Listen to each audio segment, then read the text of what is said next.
Како што најави во тема на денот, разговарам со Цветан Трипуновски, министер за земјоделство, шумарство и водостопанство. Министре, добро вечер, благодарам што сте со нас. Да, благодарам на поканата.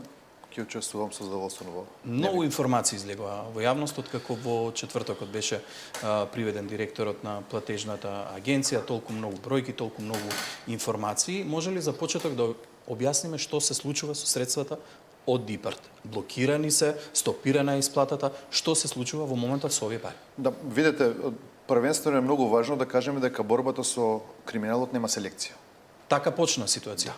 Без најави, без политички притисоци, без многу во јавноста обзнанување или било какви реакции, се делува да се стопира било каква корупција во државата. Само на тој начин делува сериозна влада како што е владата предводена од ВМРО ДПМН. И тука нема простор за дополнителни објаснувања или било што. Премиерот вчера рече дека тој лично побарал да се стопира распределбата на средства од ИПАРД за да се провери колку долго имало злоупотреби.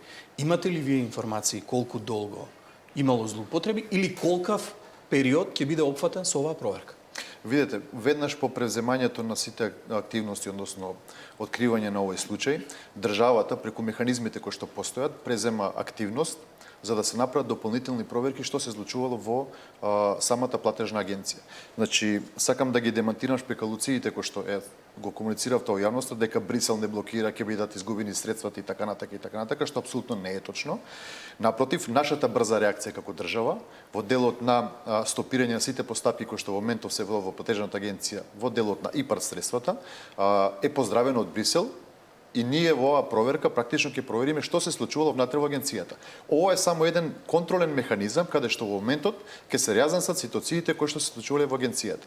Тоа стопирање на процедурите е од наша страна. По проверката веднаш ќе продолжи целиот процес во агенцијата со ИПАРД средствата да се реализираат со тековна активност. Така да она што го шири опозицијата дека ќе се стопираат, ќе се изгубат средствата и така натака апсолутно не е точно.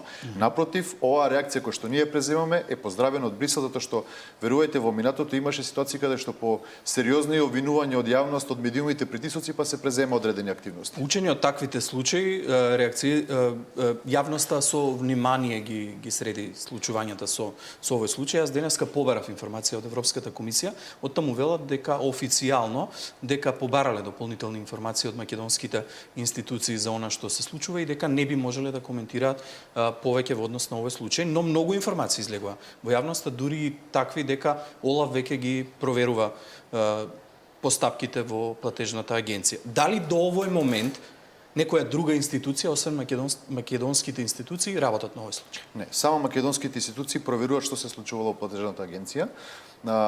Инаку, за информација на гледачите, ИПАРД 3 програмата е за период од 21 до 27 година. На располагање ни се ставени 128 милиони евра, кои што се поделени тековно по секоја година за реализација. Она што од ИПАРД 3 програмата е изреализирано се склучени 453 договори, кои што се веќе се во некоја завршна фаза, само 50 на договори се во фаза на исплата. И само тие договори се во моментов на проверката стопирани. Ова го кажувам затоа што гледам дека опозицијата се обидува да наметне доза дека секој се блокира во државата. Да, според нивните информација 453 договори се замрзнати, дека над 130 милиони евра се блокирани. 453 договори се реализирани, остануваат само 50 на договори кои што се во фаза на реализација и тие ќе се завршат веднаш по оваа проверка. Значи многу е важно да кажеме дека ние како држава преземаме сите активности од нашата надлежност да го испровериме овој случај. Во минатото тоа не беше така. Се оставаше простор во јавноста, притисоци, па тогаш се проверува ситуациите. Брисел, повторам, ја поздрави ова наша брза реакција со цел да провериме што се случувале. По проверката, нормално ќе го известиме и Брисел, и агенцијата ќе продолжи со тековни активности, бидејќи денеска ќе назначиме нов директор кој што ќе ја води оваа институција. Министре, велите 50 договори се замрзнати во моментов со оваа постапка или 50 проекти на земјоделци. За колкава сума на пари станува збор, која што треба да биде исплатена со овие 50 договори? Можеби сумата не е важна во моментов. Зборувам дека бројката која што треба да се дозаврши релативно помало, таа што ја обвинува опозицијата, надевајќи се дека ќе поткрене паника во јавноста. Овие 500 договори се во фаза на еволуација, кој што веднаш, повторувам, по проверката која што ја правиме ние како држава, ќе си продолжи тековната активност од новиот директор. Колку очекувате да трае таа проверка? Слушаме информации, тоа предизвикува и страф и паника кај земјоделците. Информациите се дека со години може да траат овие проверки, 2 до 3 години. Какви се вашите очекувања? Треба да појасниме дека проверките ќе се прават во делот на реализацијата на ИПАРТ програмата, додека националните плаќања, сите јавни повици кои што ги има спроведено Агенцијата за финансиска поддршка, кои што беа изминатава година, ќе си продолжат со тековна реализација, бидејќи споменав, ќе назначиме нов директор деновиве, владата ќе назначи нов директор кој што ќе продолжи со тековна исплата на оние буџетски национални средства. Така да не гледам простор и упатувам повик до земјоделци да бидат спокојни, бидејќи навистина тековно ќе си продолжи работата на платежната агенција. Повторувам, контролата се врши само во делот на реализација на ИПАРТ програмата, не и националните плаќања кои што ги имаме како држава. Денеска поранешниот министер за земјоделство Љупчо Николовски јавно повика на една заедничка координирана акција во која што вели дека треба да се извести Европската комисија што точно се случувало и да се посочи дека ова е изолиран случај. Би прифатиле ли некаква соработка со опозицијата за такво нешто? Иван, да бидеме јасни, креаторот на сите проблеми и корупtivни дејанија во времето додека беа власт не може да бидат дел од решенијата кои што ги нудат. Ние како држава, споменав, имаме преземено низа на акции за да го утврдиме точно што се случува во платежната агенција и тука напротив не гледам никаква потреба од помош бидејќи тие беа креатори на многу проблеми во минатото. Поранешниот министер кој што гледам дека овие денови е многу гласен во јавност и се обидува да прави манипулира со јавноста, што на вистина не е коректно, меѓутоа тоа го прочита и граѓаните на последните локални избори, па им дадува таква поддршка и наместо се занимаваат со нивните политички редови си ги консолидираат како партија, они се обидуваат да долеваат масло на огнот, меѓутоа не успева. Инаку кога сме кај опозицијата кој што вино и гледам дека прави денови атак врз владата, врз мене лично како министер и така натака, па повикува дури и на оставки, сакам да кажам дека станува збор за можеби криминогениот министер во минатото. Ова го говорам затоа што јас како министер по влегувањето во министерството преземав низа на активности за проверка на неговото работење. Има ли некаков резултат од тие проверки? Токму тоа говорам. Јас имам поведено неколку постапки према јавното обвинителство, кои што повеќе од година дена не се процесирани. Значи постапки за сериозни злоупотреби на буџетски средства, закони прекршени и така натака. Еве користам оваа прилика, иако во минатото многу пати повикував, уште еднашка, еве по допрен глас, по доставени документи да преземат активности да ги испитат овие случаеви. Мито овие поднесени документи и пријави не се само единствени. Изминатиот период, иако фокусирани на работата во министерството, враќање на довербата према институциите, према земјоделците, работевме на дополнителни проверки во министерството. Ево овој министер кој што сега се обидува да се појави како спасител, само еден конкретен пример за да појаснам за каков лик станува збор.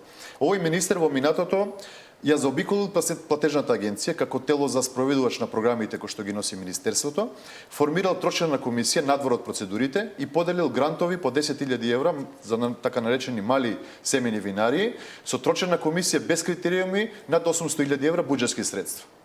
Дел од процесот на делење бил и председателот на партиската комисија за земјоделство кој што по доаѓањето на ВМРО ДПМН на власт и влегувањето мое во министерството даде отказ. Претпоставам дека тоа е некаков момент говори за нивното делување. Значи вие да поделите надвор од процедурите, надвор од законите 800.000 евра и да се поставувате сега дека вие сте биле тие што работеле согласно закон, мислам дека паѓаат во вода. И ова исто како предмет кој што во завршна фаза ќе биде доставено до јавното обвинителство. Ево ова нека биде допрен глас, нека биде иницијатива и докази ќе доставам за да си одговараат. Истиот овој министер кој што денеска се јавува и сака да биде да се представи како лик кој што работи согласно законите, уште еден предмет кој што му виси на вратото, тоа е злоупотребата на партиски унапредување и вработување во министерството на лица кои што без согласност на Министерството за финансии и без запазена процедура ги унапредувало кои што има штета по буџетот.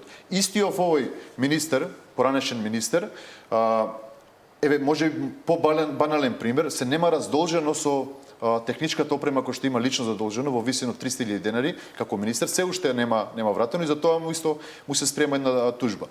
Истиот овој министер заради непревземање на активности скоро 5 години, односно од 2019 до 2024 година, по основ на склучен договор со германската KfW банка, за грант од 80, односно кредит од 80 милиони евра за инвестиции во водостопанството, заради тоа што 5 години не преземал никаква активност, државата исплатила на 2,2 милиони евра постов на камати. Тоа се пари на граѓаните кои што можеле да бидат употребени за детска градинка, за амбулантни возила, за училишта. Тој министер заради тоа што преспал и не преземал активност, го оштетил буџетот од 2,2 милиони евра. Тоа треба да одговори истиот тој кој што денеска сака да каже дека треба се работи согласно законите и процедурите. Добро, министре, ова се само ваши сомнежи за Не се можност за сомнежи. сторен криминал. ова се документи. Одговорноста ја утврдуваат институциите, Така е, обвинителството во една судска постапка. Еве, јавно ги повикавте, ќе видиме дали ќе постапат и како ќе постапат за сите овие ваши сомнежи. Морам да ве прашам за она што ве обвинува опозицијата во однос на работењето на платежната агенција. Го познававте директорот на платежната агенција Стоилев, знаете како работел, ви изненади она што се случи во четвртокот? Видете, нема простор за грешки и кршење на законите за никој во државата. Апсолутно не гледам никаква причина некој да биде заштитен. Дали се тоа актуелни функционери, дали се и поранешни, законот подеднакво треба да важи за сите и тука немам никаква дилема. Дали некој е сега актуелен директор или министер или што и да е во делот на моето министерство, треба да одговара ако го прекршил законот. Да, во делот на комуникацијата со платежната агенција, нормално ние сме во исти ресор, меѓутоа тоа е посебна институција која што работи согласно нивните процедури кои што доаѓаат претежно од Европската унија. Меѓутоа, она што е многу важно, нема селективност во пристапот. Вие да ве подсетам во минатото додека СДСМ беше на власт, имаше медиумски притисок, имаше притисок од јавноста и така натака, па дури тога се делуваше и повеќе шминка отколку нешто конкретно. Денеска без многу помпа се делува и се превенира криминал. И ова ќе биде показна вежба за секој еден кој што ќе се осмели да направи вакво прекршување. Јас сум овде како улога на министер да ги појаснам работите, ипак повторувам тоа е посебна институција, меѓутоа навистина нема простор за селективност. Така делува сериозна влада во борбата против криминалот и корупцијата. Може ли да го изгубиме пристапот до средства од ДИПАР, нешто за што предупредува опозицијата дека може да се случи? Можно ли е такво нешто? Видете, она што ќе го направи проверката која што правиме, само ќе утврдиме што точно се случило. Ние овдека зборуваме за прекршување на законот на една единка во случајов директорот на платежната агенција. Нашата проверка ќе биде дали се прекршени процедурите во рамки на работењето на таа институција. Согласно план на активности кој што го има направено државата, ќе се предложат, односно ќе се имплементираат и дополнителни контролни механизми за да се елиминира евентуално идно злоупотреба на ваквите средства. Јас во моментов не гледам опасност од губење на овие средства, напротив, ова ќе биде само еден момент каде што ќе се проверат работите и ќе се продолжи теком да се реализира. Повторувам, јас имав и директна комуникација со насиот представник во Брисел. Ова навистина ваква брза реакција веќе во истиот ден е сериозно поздравена и ние сме решени да ставиме крај на ваквите девијантни однесувања. Министре, сам споменавте дека опозицијата бара одговорност од вас, бара оставка од вас. Генерално, кога се зборува за вас, се посочува на ваши конекции или поврзаност со петоосомничената во овој случај, која што доби мерка домашен притвор. Тие постојано објавуваат ваши фотографии со нејзе, фотографии од нејзе со функционери на ВМРО ДПМН. Каква е вашата поврзаност со петоосомничената во овој случај? Видете, посочуваното лице во делот кога бев технички министер беше од делот екипата во која што ја предводев. Меѓутоа, со формирањето на владата и формирањето на мојот кабинет, истото лице беше вработено преку Агенција за временно вработување во управата за водостопанство. Значи, мојата комуникација со тоа лице или било каква комуникација со платежна агенција апсолутно се исклучува. Тоа е еден момент каде што опозицијата го користи да направи конекција помеѓу мене и платежната агенција во еден ваков, како да кажам, во еден лажен процес. Апсолутно немала никаква комуникација, ниту поврзаност со ова. Истото лице, веќе по обзнанување на ваквите девијантни однесувања, прекинатија договорот за вработување во Министерството за земјоделство, односно во управата за водостопанство. Во постапката, како што информираше обвинителството, опфатен и еден државен службеник вработен во Министерството за земјоделство, шумарство и водостопанство. Кое е лицето? Имате информации на кој начин било вклучено во постапката? Јас немам, тоа ќе си покаже истрагата. Тука апелирам да се истражи до крај секој една инволвираност да се одговара без разлика кој да е. Чувствувате ли лично некаква одговорност за целиот овој случај, надвор од овие обвинувања и одговорност кој што ги бара Социјалдемократскиот сојуз?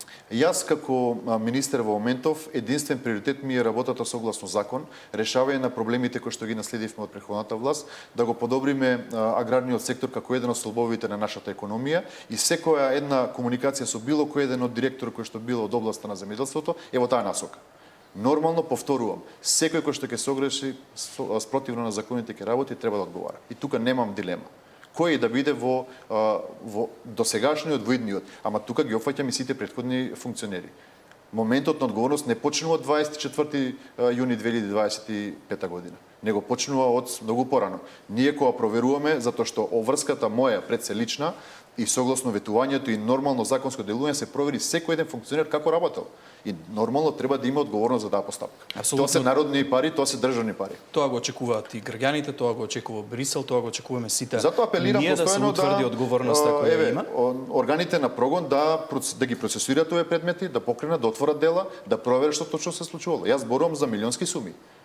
Така да нема простор. За мене е криминал дали нема да вратите опрема од 300.000 денари или ќе направите криминал од милионски размери. Криминалот е криминал, корупцијата е корупција. Злоупотреба на закони е злоупотреба на закони. Добра, ајде ќе им веруваме на институциите, ќе почекаме да видиме што ќе покаже вашата проверка, што ќе покаже проверката на јавното обвинителство. Морам за крај да ве прашам, има информации дека денеска веќе има некаква средба на лидерите од владината коалиција во однос на најавената реконструкција во владиниот кабинет. Се споменува и вашето име како можно да биде опфатено во таа реконструкција на владиниот кабинет. Имате разговарано за ова со премиер? Видете, одлуката за составот на владениот кабинет ја носи премиерот Христијан Мицкоски. Секоја негова одлука каква и да биде ќе се почитува. Единствен приоритет е да се работи за подобрување на македонскиот аграр, кој што беше во многу лоша состојба наследен од претходната власт. Министри, благодарам многу за гостување. Благодарам и на вам.